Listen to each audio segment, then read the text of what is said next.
You know that feeling when you keep telling yourself, I'll start tomorrow?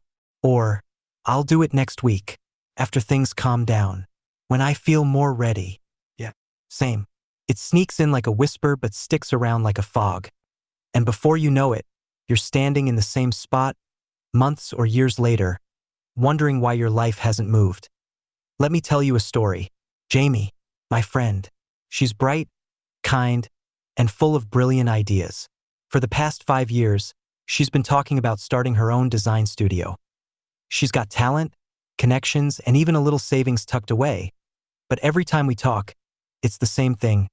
I just need to wait until work slows down, until I pay off the credit card, until I feel more confident.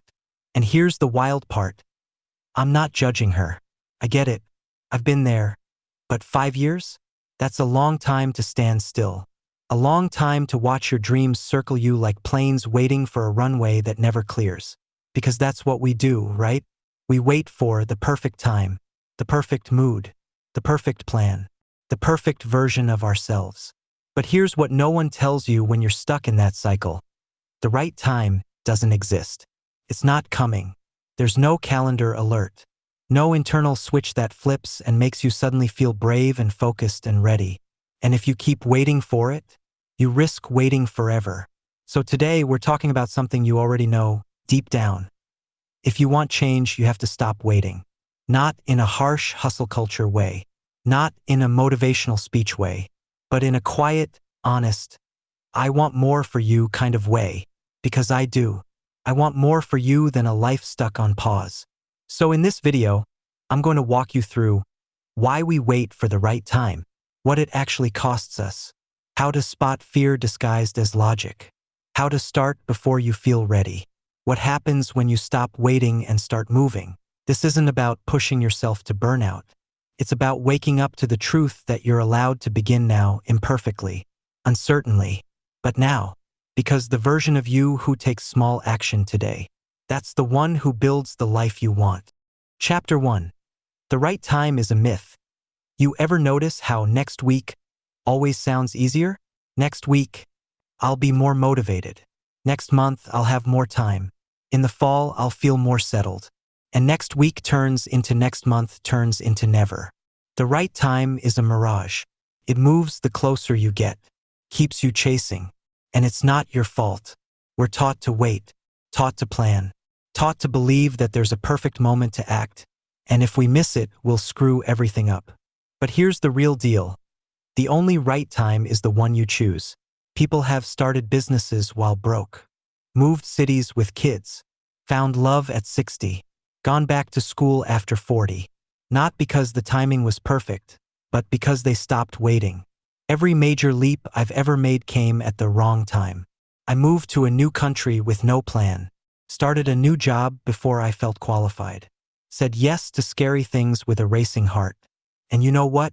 I figured it out. You will too. Chapter 2. Fear wears a mask. So if the right time is just a myth, what are we really waiting for? Usually, we're just scared. But fear doesn't walk in and say, "Hi, I'm fear. I'm here to stop you." It says, "Let's be practical. You're not quite ready. Maybe you should wait until you're more confident. Let's just do a bit more research." Fear loves to wear logic's clothes, but deep down it's just trying to keep you safe. And hey, that's not a bad thing. Fear means well. It's trying to protect you from failure, embarrassment, pain. But it also protects you from growth, from joy, from the risk of becoming something more.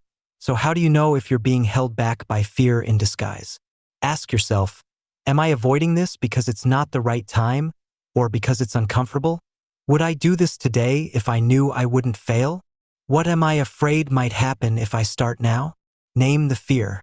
Bring it into the light. It loses power that way. Chapter 3. The real cost of waiting. Waiting feels safe, but it's not free. Every time you delay something meaningful, you pay a price. Time, you can make more money.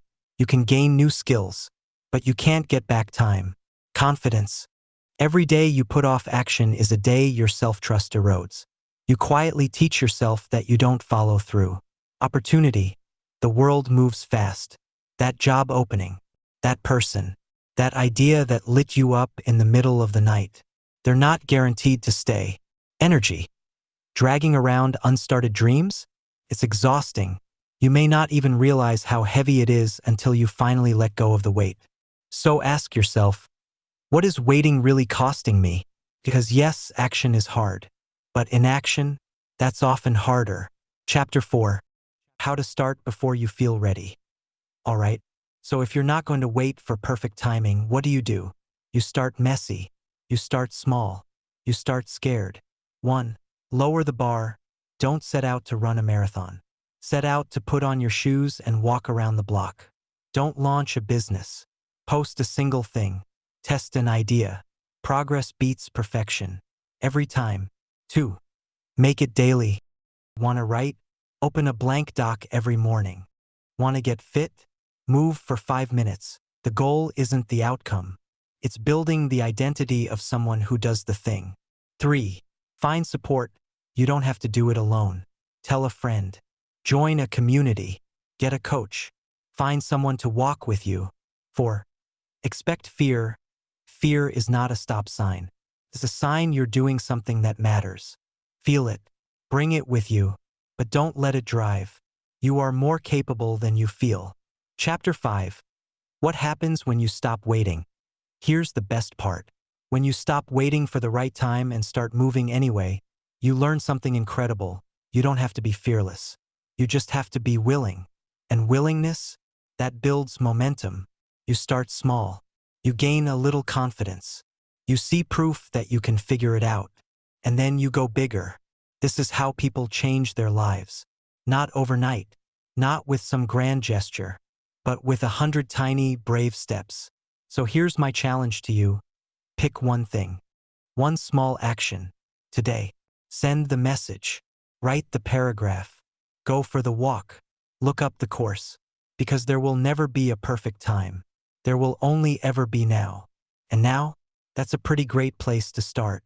If this video gave you a nudge, don't let that energy fade. Do one thing today that future you will thank you for. And if you're feeling brave, drop in the comments. What have you been putting off? What's one thing you can do about it today? We're in this together. You don't need more time. You need to trust that right now is enough.